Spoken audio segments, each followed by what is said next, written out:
dentro desse momento, né, de comemoração, de gratidão, que nós estamos aqui nesta oportunidade diante do Senhor, compartilhar algo com vocês.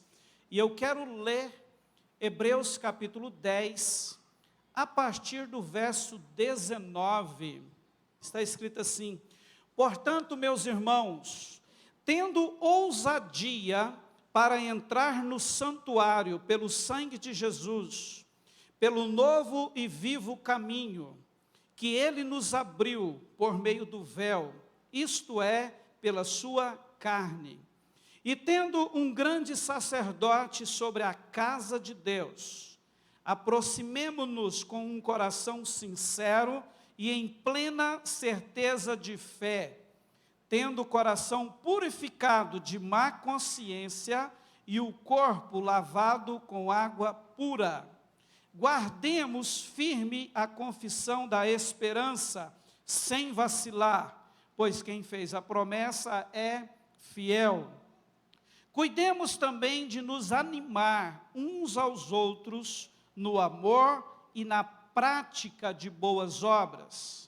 Não deixemos de nos congregar, como é costume de alguns. Pelo contrário, façamos admoestações ainda mais agora que vocês veem que o dia se aproxima. Porque se continuarmos a pecar de propósito, depois de termos recebido o conhecimento da verdade, já não resta sacrifício pelos pecados. Amém? Apenas este texto, e eu quero pegar isso aqui como um embasamento para a gente refletir um pouquinho exatamente sobre a importância de congregar. Amém, queridos? Quantos estão comigo? Eu sei que falar de congregar hoje, né, é um assunto delicado, mas preste atenção numa coisa. Quando falamos sobre congregar, ou seja, reunir-se em comunidade, eu preciso que você entenda comigo que nós estamos nos referindo a um princípio fundamental da vida cristã, que permeia, queridos, toda a Bíblia Sagrada. Desde o Velho Testamento, que entra pelo Novo Testamento afora, as Escrituras nos ensinam sobre a importância de estarmos juntos, compartilhando fé, comunhão e encorajamento mútuo. E é interessante que nós, inclusive, falamos muito sobre isso, eu sei que cada um já entendeu, que quando a gente olha para a vida de Jesus, a Bíblia nos apresenta o nosso Senhor como nosso modelo de perfeição a ser seguido, ou o modelo perfeito a ser seguido. Nele espelhamos, ou pelo menos devíamos, espelhar toda a nossa conduta cristã. Então, preste atenção numa coisa, o que é que nós poderíamos aprender com ele sobre o princípio de congregar? De fazer parte de uma comunidade. Preste atenção comigo que está escrito em Lucas, capítulo 4, verso 16. Diz assim: Jesus foi para Nazaré, onde havia sido criado. Num sábado, entrou na sinagoga, segundo o seu costume, e levantou para ler. Preste atenção em algo comigo aqui. O evangelista Lucas registra aqui que Jesus tinha o costume de ir à sinagoga. Ou seja, Jesus congregava. E como nosso modelo e exemplo de tudo, isso precisa falar conosco. Se o próprio Jesus congregava, imagina eu e você. Se o próprio Senhor que estava aqui, ele sentiu que precisava praticar isso e tinha costume, era uma prática da sua vida congregar, imagina eu e você. E é interessante, queridos, que essa palavra que o evangelista Lucas usa aqui, né, que ele tinha o costume, fala exatamente de ser habituado, acostumado, era um hábito, era uma prática constante na vida de Jesus. Então, de novo, permita-me destacar isso. O que nós vemos aqui é Jesus, o nosso maior modelo e exemplo em tudo e em todas as coisas, congregando. Você pode dizer amém? E diante disso, eu quero discorrer um pouco sobre este assunto tão importante. E o objetivo aqui é fazer com que eu e você cheguemos ao final dessa reunião com maior convicção acerca desse princípio, e também dos benefícios que nós podemos ter, que advém a nossa vida, a nossa história, a nossa casa, a nossa existência, através dele. Amém? Eu quero destacar para vocês alguns benefícios. Olha só, primeiro benefício que nos proporciona o princípio de congregar. Congregando, nós temos comunhão com Deus e uns com os outros. Esse benefício, nós podemos dizer que é a natureza da congregação. Quando a gente lê, por exemplo, Salmo 133, versículo 1, a Bíblia diz assim: como é bom e agradável viverem juntos os irmãos. Irmãos, olha que momento extraordinário nós estamos vivendo aqui hoje. Sim ou não? Quando nós lemos Hebreus, o texto aqui que foi lido no versículo 25, Hebreus 10, 24, melhor dizendo, a Bíblia diz assim, cuidemos também de nos animar uns aos outros no amor e na prática de boas obras. É possível viver uma palavra dessa sem estar juntos? Não. Então, queridos, a congregação permite que vivamos em harmonia com Deus, com os nossos irmãos, onde nós podemos fortalecer os nossos laços espirituais, ser abençoado, promover a unidade do corpo de Cristo na terra. Esse é o primeiro benefício da prática desse princípio. Segundo, congregando, nós edificamos e fortalecemos uns aos outros. 1 Tessalonicenses 5,11 diz assim, portanto, consolem uns aos outros e edifiquem-se mutuamente como você tem feito até agora. Hebreus 3, verso 12 e 13, a Bíblia registra assim: tenham cuidado, irmãos, para que nenhum de vocês tenha o coração mau e descrente, que o leve a se afastar do Deus vivo. Pelo contrário, animem uns aos outros todos os dias, durante o tempo que se chama hoje, a fim de que nenhum de vocês seja endurecido pelo engano do pecado. Ou seja, ao congregarmos, nós temos a oportunidade de encorajar, ser encorajados, fortalecendo na fé e o enfrentamento, queridos, de todos os desafios que nos vêm na vida cristã, que nós temos que enfrentar na vida cristã. Quantos aqui têm enfrentado desafios? Momentos difíceis, desprazeres na vida. Percebe que tudo isso fica mais fácil quando nós temos alguém próximo de nós que nos edifica e nos fortalece. Na congregação, nós podemos viver isto. Outro benefício do princípio de congregar é que, congregando, nós podemos aprender e também ensinar na e como comunidade.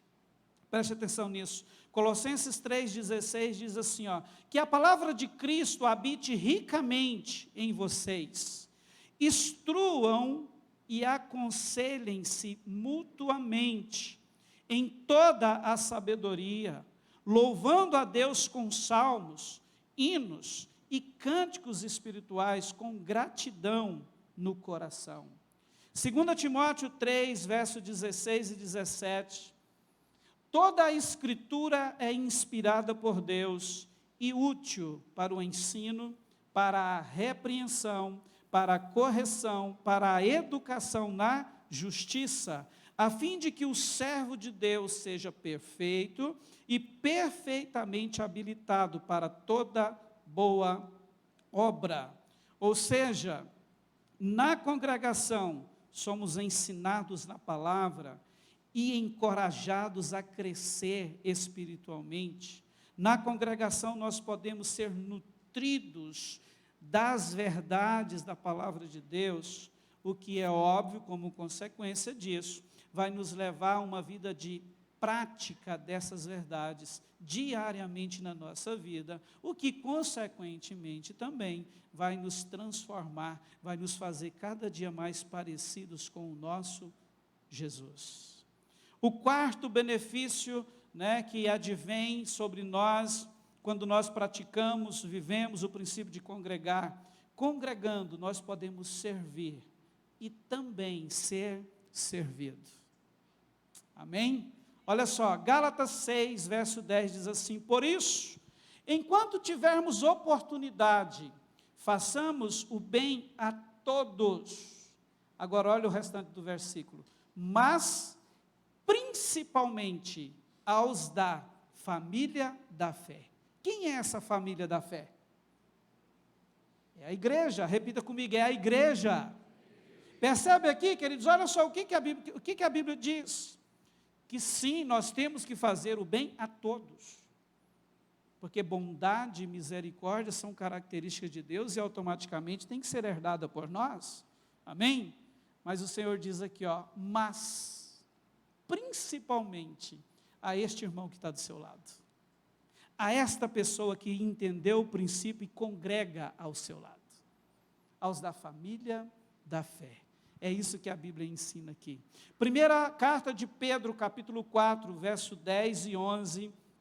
Olha o que a palavra nos fala. Sirvam uns aos outros, cada um conforme o dom que recebeu, como encarregados de administrar bem a multiforme graça de Deus. Se alguém fala, fale de acordo com os oráculos de Deus. Se alguém serve, faça-o na força que Deus lhe dá, para que em todas as coisas Deus seja glorificado por meio de Jesus Cristo, a quem pertence a glória e o domínio para todo o sempre.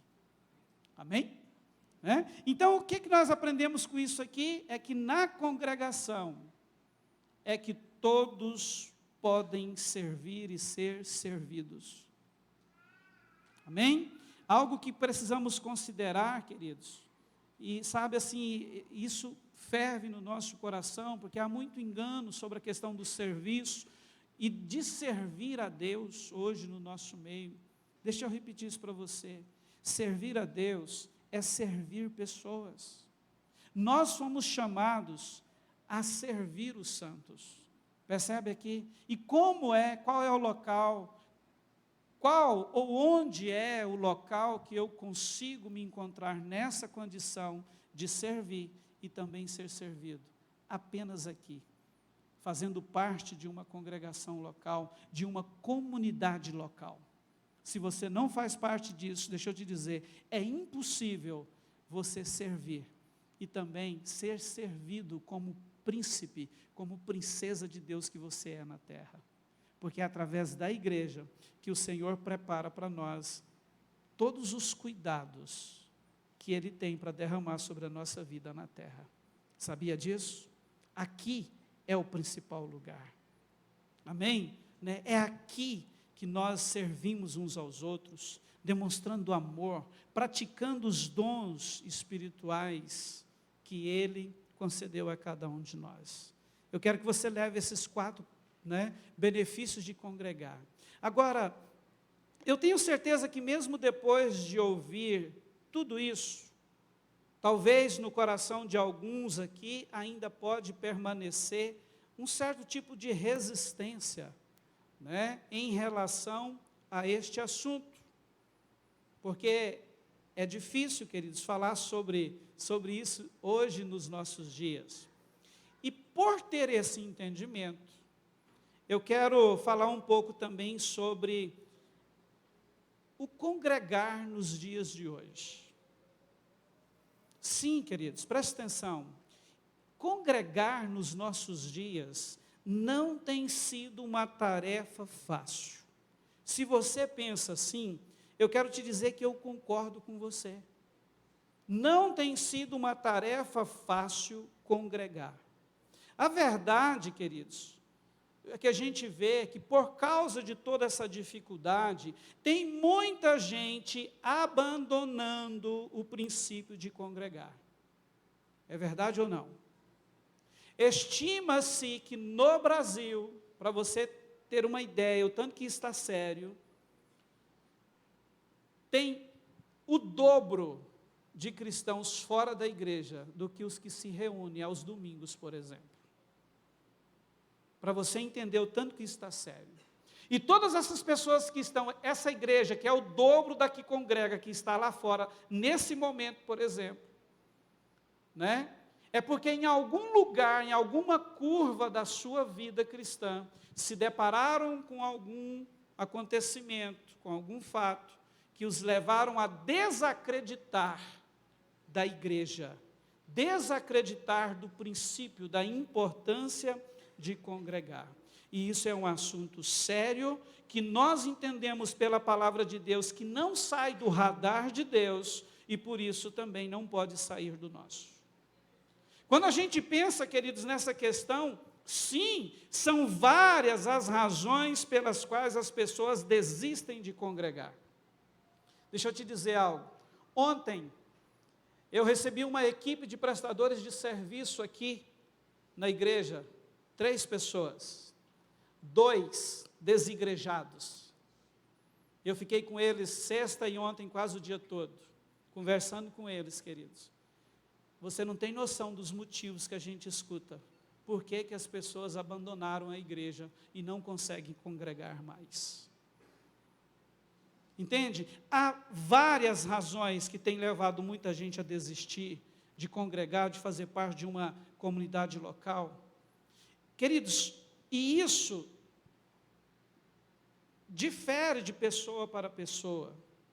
Se você, quando você para, ou se você fizer isso, parar para ouvir as pessoas, você vai ver que desde uma decepção com líderes, pastores, né? E os motivos dessas decepções são diversos em relação à liderança, problemas envolvendo área financeira, questões morais, abuso de autoridade.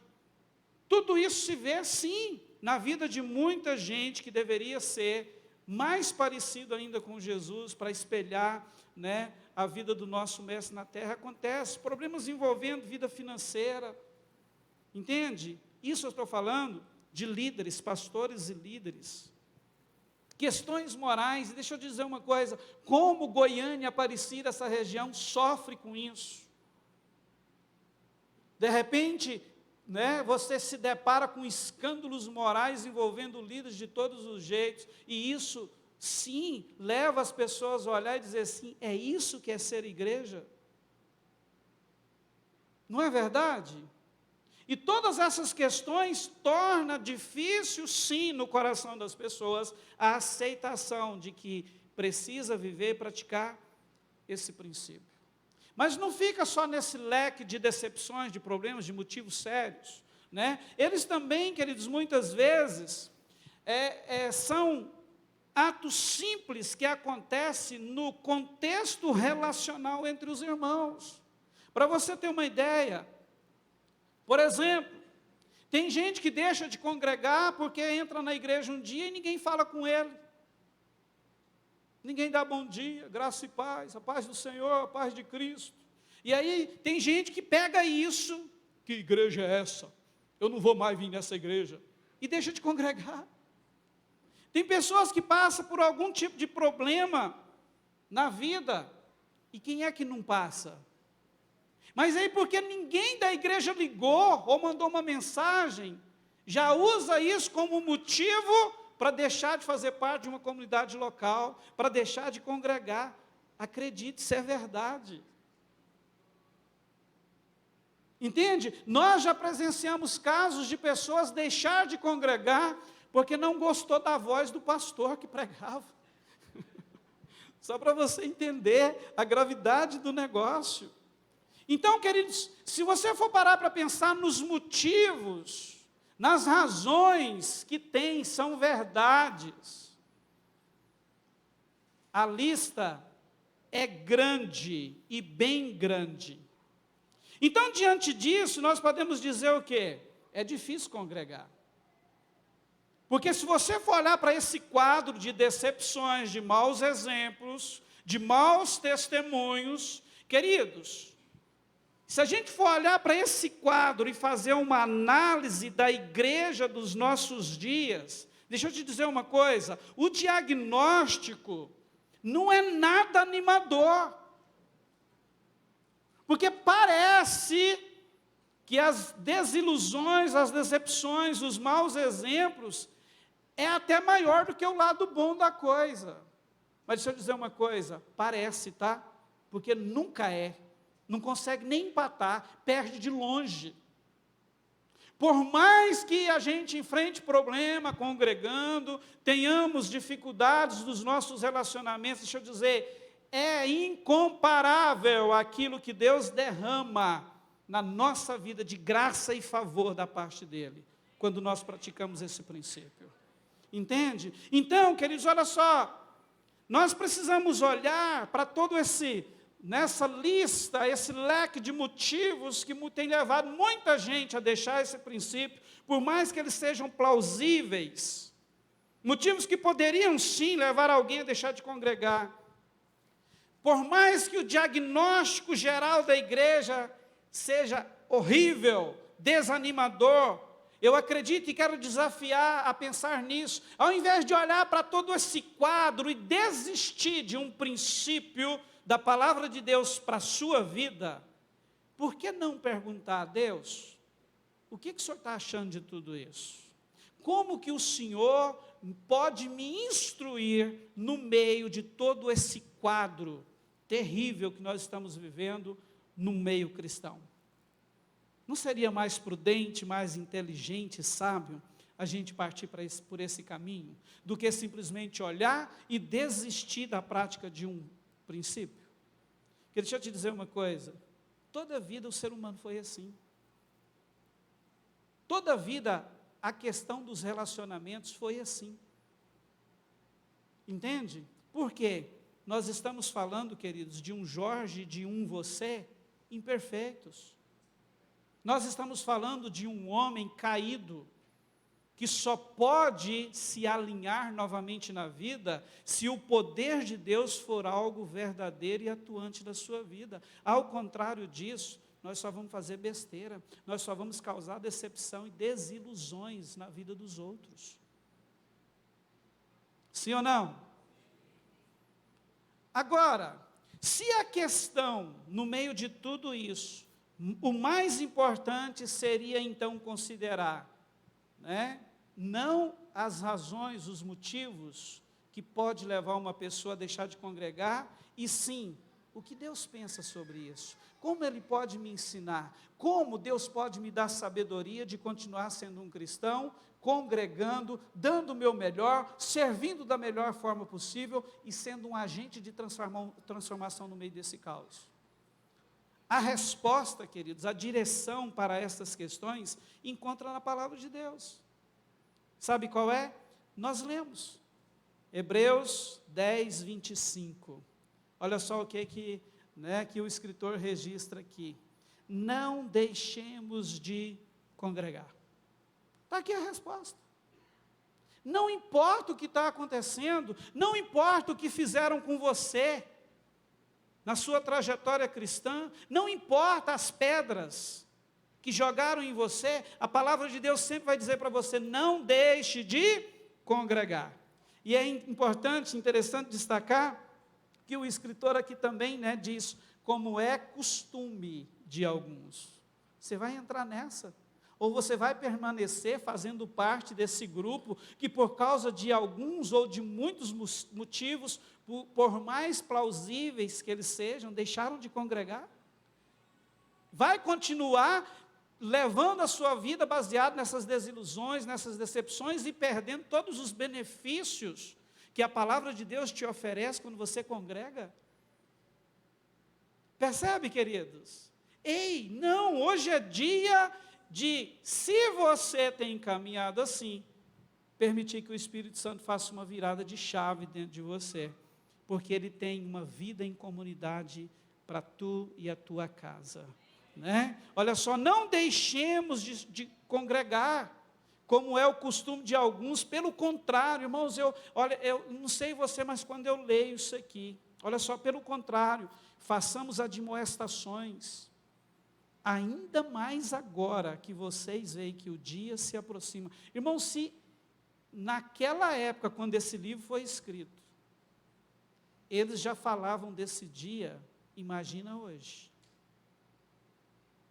Sabe, quando eu vejo esse dia com letra maiúscula que se aproxima, e olho para o quadro que nós estamos vivendo no planeta, irmãos, mais do que nunca nós podemos dizer, o dia se aproxima. Então, qual é a verdade que nós temos que abraçar? Não deixemos de congregar, pelo contrário, faça admoestação, sabe o que é isso? Corrija um ao outro, ensine um ao outro, cuide um do outro. Por quê?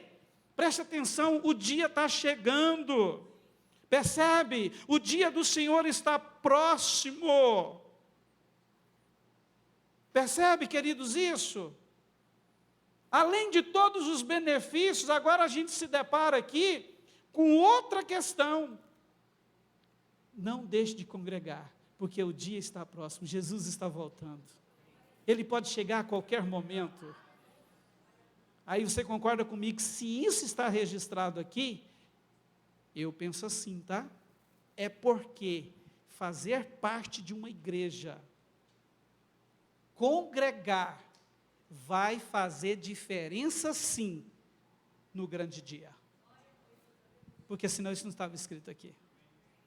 Amém? Né? Então o Senhor é claro, né, em demonstrar a nós o que Ele pensa sobre o assunto.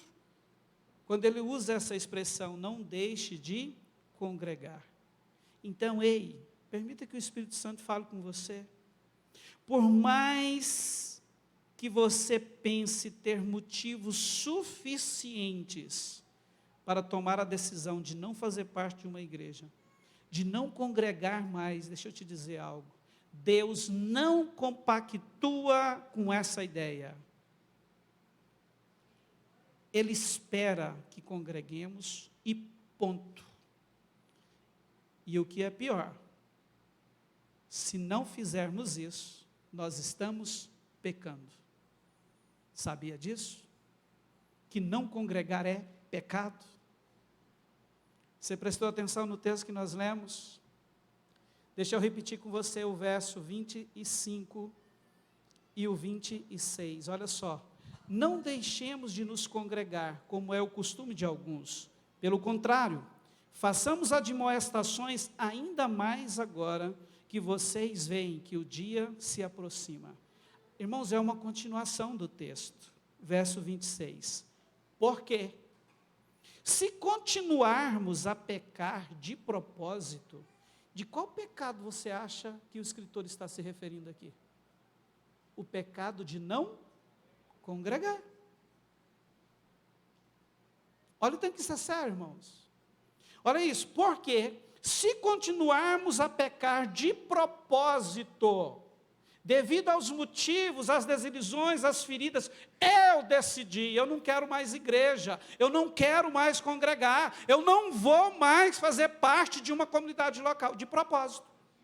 Eu decidi.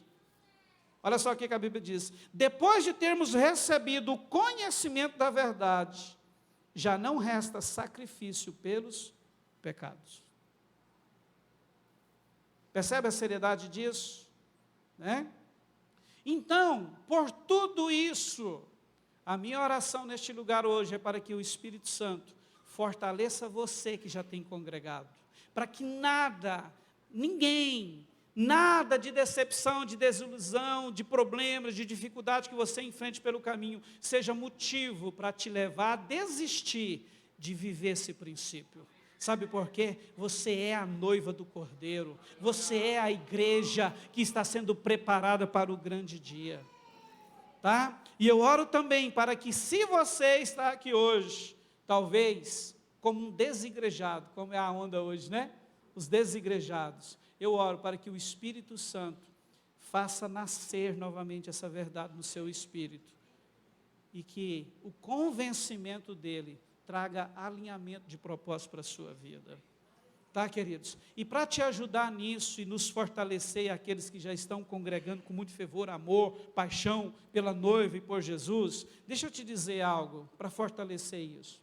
Quando a gente lê o Evangelho de Mateus, capítulo 23, do verso 1 ao 36, o que a gente vê ali? Jesus, ele está censurando, isso mesmo, ele está censurando os escribas e os fariseus. Esses dois grupos, eles eram dos dois principais grupos religiosos da época de Jesus.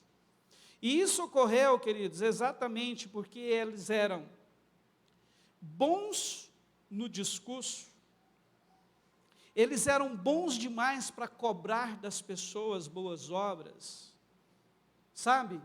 Eles impunham fardos pesados sobre a vida das pessoas, porém, eles mesmos não praticavam. Será que tem alguma semelhança, por exemplo, com muito tipo de liderança que nós estamos vendo hoje? E quando você lê o texto, você vai ver que Jesus os censura, Jesus faz terríveis, duras críticas a eles, usando isso, trazendo instrução para os seus discípulos. E no verso 3, ele falando com os seus, ele diz assim, ó, portanto, façam e observem tudo o que eles disserem a vocês, mas não os imitem em suas obras, porque dizem e não fazem. Então, queridos, olha só, Jesus aqui, ele está ensinando que a má conduta de alguns não invalida a palavra de Deus. Percebe qual que é o principal ensino que nós podemos pegar aqui? Né? Por mais que tem muita gente usando igreja para ganhar dinheiro, sim. Para enriquecimento ilícito, sim. Usando igreja para construir torre própria, império familiar, sim. Deixa eu te dizer uma coisa, nada disso invalida os princípios da palavra de Deus. Por mais que alguém feriu você no ministério, feriu você aqui dentro, com um coração mau, totalmente desvinculado das verdades de Deus, isso não invalida os princípios da palavra de Deus para você e para mim. Entende? É por isso que Jesus diz assim, olha, façam e observem tudo o que eles disserem a vocês, mas não os imitem em suas obras, porque dizem e não fazem. Sabe por que a palavra de Jesus é para que as pessoas fizessem e observassem tudo o que eles disseram, ou dissessem? Porque eles pregavam a lei, eles ensinavam a palavra, era a Torá, queridos. Sabe aquela reunião que nós falamos lá no início, que Lucas diz que Jesus estava lá no sábado na igreja, na sinagoga? Sabe qual que era ou como eram essas reuniões?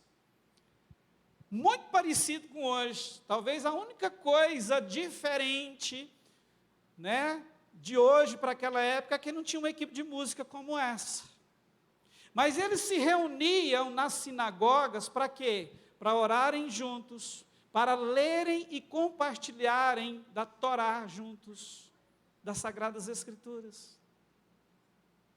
Então aquele grupo, tanto dos fariseus quanto dos escribas, eles falavam dessa lei. O que Jesus está dizendo? Olha, o comportamento deles, que são inadequados diante daquilo que eles falam, não invalida o que eles falam, porque o que eles estão falando é verdade, é a minha palavra. Percebem isso? E nós precisamos entender, queridos, Deus não compactua com aquilo que muita gente tem feito com a sua noiva. E você pode ter certeza que ele está de olho em tudo isso. Ele está de olho em todos aqueles líderes que exploram o rebanho, que exploram a sua equipe de trabalho, que arranca a lã, quase arranca o couro das ovelhas. Ele está de olho em tudo isso, porque é a noiva dele. Se tem alguém que ama essa noiva, é o Cristo de Deus.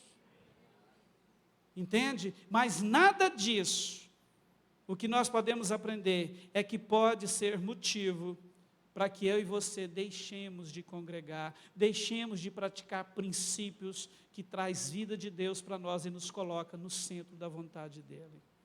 Quando se fala de escândalos, de problemas, deixa eu dizer algo. A própria palavra já diz alguma coisa muito forte sobre isso. Mateus 18, 7 diz assim, ai do mundo por causa dos escândalos, porque é inevitável que venham escândalos, mas ai, irmãos, esse ai dá um ai mesmo, dá um medo, mas ai do homem pelo qual vem o escândalo. Entende? Então eu e você, nós precisamos, sabe, irmãos, compreender isso, permitir que o Espírito Santo imprima esse entendimento no nosso coração. Há uma vontade de Deus acerca do princípio de congregar e de todos os outros, que nada que alguém ou que possa estar acontecendo de errado em relação a eles, muda. Isso não muda a verdade deles. E se é verdade, qual é a vontade de Deus? Que eu e você o vivamos. Quando a gente fala de escândalos, como eu já citei, eles não são responsáveis por levar muita gente a deixar de congregar? Não tem influenciado muitas pessoas a se firmar, né, nessa condição, eu não quero fazer parte, e até mesmo criar verdades que não existem na palavra de Deus, acerca do princípio? Como, por exemplo, já caminhando para o encerramento, você já viu alguém dizer assim, não, eu não preciso de congregar, eu sou a igreja. Quem já ouviu isso por aí? Irmãos, isso está ficando natural, não, eu não preciso de igreja, eu sou a igreja. Está vendo? Se você for olhar, quem pensa assim, é porque teve problema, viveu alguma desilusão, alguma decepção, no meio desse campo que nós estamos falando, com liderança, com alguém dentro da igreja, né? E hoje abandonaram a congregação, abandonaram, não querem mais viver isso. E aí, o inimigo de uma forma sutil, traz essa ideia, para que congregar? Você é a igreja. Aí a pessoa começa, não, é verdade, a Bíblia diz que eu sou a igreja, mas aonde que a Bíblia diz isso? Em lugar nenhum a Bíblia diz que eu sou a igreja, ela ensina que nós somos a igreja. Viu a diferença? Eu não sou a igreja sozinho, eu e você somos. Irmãos, o diabo é sutil. Lembra do que ele fez com Adão e Eva no Éden? Não foi a mesma coisa? Deus cria o casal perfeitos e os coloca no jardim, um lugar perfeito, onde eles tinham vida de Deus, o próprio Deus estava lá, todos os dias com eles. Mas tinha uma condição: não comam do fruto da árvore que está no meio do jardim, porque o dia que vocês comer, ou se vocês comer, vocês vão morrer. Aí o que o inimigo fez? Chega para Eva, a dona Eva, e diz, foi assim mesmo que Deus diz? Será? Tipo assim, né? Será que vocês vão morrer mesmo se comer desse fruto? Não, eu acho que não. Eu penso que se vocês comer, vocês vão ser conhecedores do bem e do mal. Vocês vão ser pessoas com autonomia na vida. Percebe? E aí o que aconteceu com Eva? Iludida por essa palavra, foi lá e comeu e deu para o Adão. Percebe que é a mesma coisa? Vem e coloca dúvida. E a dúvida leva a uma prática pior ainda, irmãos. Então, preste atenção numa coisa.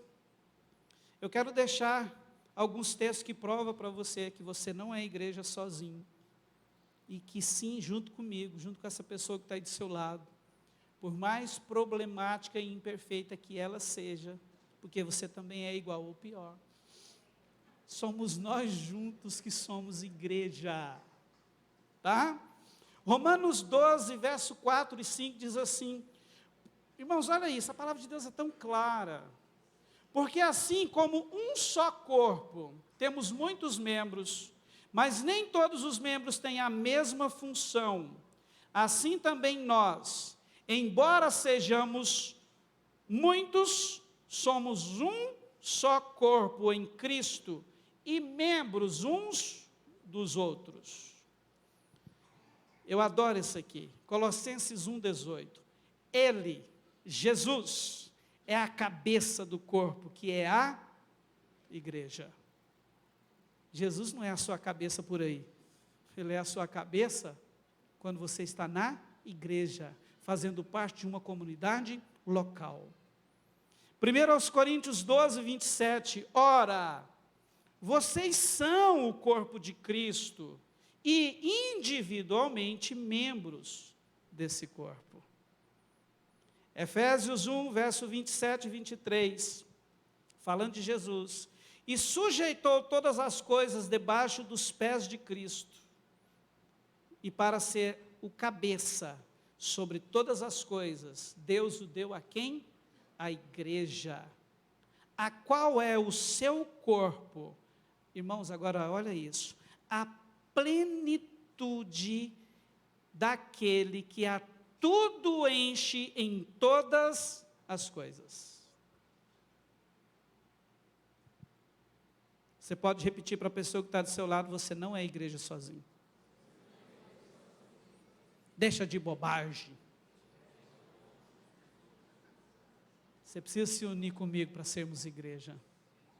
Irmãos, e deixa eu te falar uma coisa, que privilégio é esse, irmãos? Sabe? Que privilégio é esse de sermos igreja? Talvez você me vê assim, tão empolgado, falando desse negócio, assim, é porque você não passou pelo que eu passei. Você não tem nem ideia do que eu já vivi dentro de igreja em 34 anos de vida cristã. O que eu já tive de decepção, irmão, nesse contexto. Eu posso falar, se eu parar para testemunhar, mas a minha amada esposa para você, sabe, eu sei que você vai chorar muito com a gente, só de nos ouvir. Entende? O que eu já tive de decepção, de frustração, a nível de relacionamento, a nível de liderança. Só uma, rapidinho. Só para você entender. Certa vez eu fui expulso de uma igreja, apanhando com cabo de roda, apanhando de verdade. Porque eu, como vice-moderador, quem foi batista antigamente, aí sabe disso, da igreja, e juntamente com o resto da liderança, descobrimos que o pastor estava roubando e batendo na esposa. Roubando o dinheiro da igreja e batendo na esposa. E aí a gente foi, irmãos, de uma forma no Senhor, debaixo de oração e jejum, conversar com o pastor. Sabe qual foi a resposta? Catou um cabo de roda, irmãos. E tinha um corredor entre a igreja e o muro, mais ou menos igual esse aqui. E lá vai eu, e ele descendo esse cabo de roda no meu lombo, irmãos. Para você entender o que eu já passei, irmãos. Isso é só você ri porque não foi você. Tá?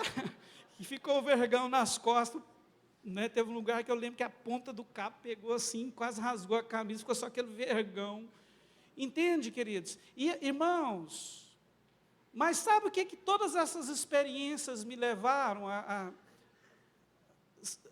fazer? Me firmar ainda mais nos princípios da palavra de Deus. Eu não abro mão, irmãos, né?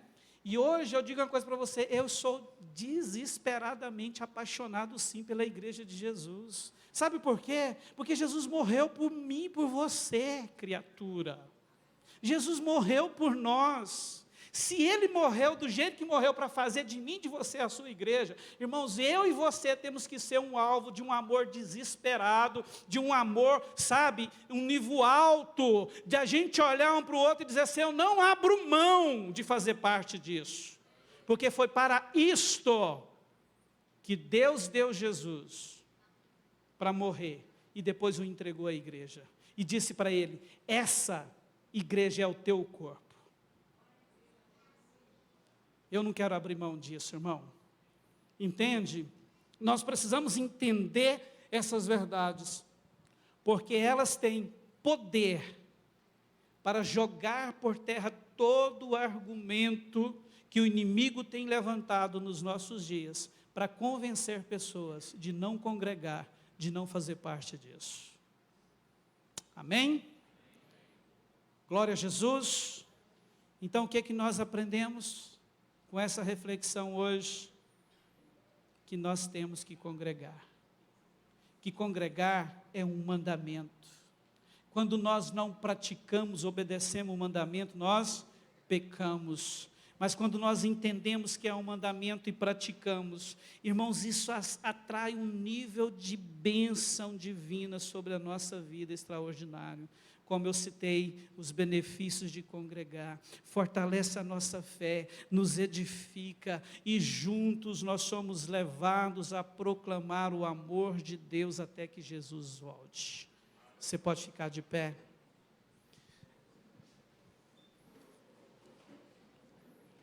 Eu quero orar, queridos,